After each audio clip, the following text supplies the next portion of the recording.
അത് തെറ്റായ ഒരു കൺസെപ്റ്റാണ്. ശരിക്കും അതൊരു പുവർ ബിസിനസ്മാൻ ആണ്. ലോ കൺസൾട്ടേഷൻ ചാർജ് ചെയ്ത് കഴിഞ്ഞാൽ നിങ്ങൾ വിചാരിക്കും അതൊരു പുവർ ഡോക്ടറാണെന്ന്. ശരിക്കും അതൊരു പുവർ ബിസിനസ്മാൻ ആണ്. അവരെപ്പോഴും പേടിയാണ്, എനിക്ക് പേഷ്യൻ്റ് കുറഞ്ഞു പോവോ, എനിക്ക് പേഷ്യൻ്റ് കുറഞ്ഞു വരുമോ.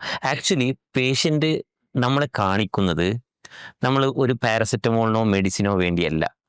നമ്മളുടെ മെഡിക്കൽ അഡ്വൈസ്, നമ്മളുടെ എക്സ്പീരിയൻസ് അവർക്ക് ലഭിക്കാൻ വേണ്ടിയിട്ടാണ്. അവർ വരുന്നത് ഒരു ഡിസിഷൻ മേക്കിങ്ങിനാണ്, അല്ലാതെ ഒരു മെഡിസിൻ മാത്രം കിട്ടുക എന്നുള്ളത് മാത്രമല്ല അവരുടെ ലക്ഷ്യം. റോങ് പ്രൈസിങ് എപ്പോഴും റോങ് പേഷ്യൻറ്റിനെ നമുക്ക് കൊണ്ടുതരും. ഈ റോങ് പേഷ്യൻ്റ് നമുക്ക് ഒരുപാട് സ്ട്രെസ്സുകൾ ഉണ്ടാക്കും. ഈ റോങ് സ്ട്രെസ്സ് കൂടുമ്പോൾ ഡോക്ടറുടെ ക്വാളിറ്റി നഷ്ടപ്പെടും.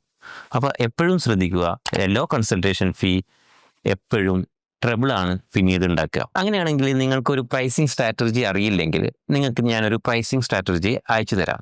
അതിനുവേണ്ടി നിങ്ങൾ പ്രൈസിങ് സ്ട്രാറ്റജി എന്ന് ഒന്ന് ടൈപ്പ് ചെയ്താൽ മതി.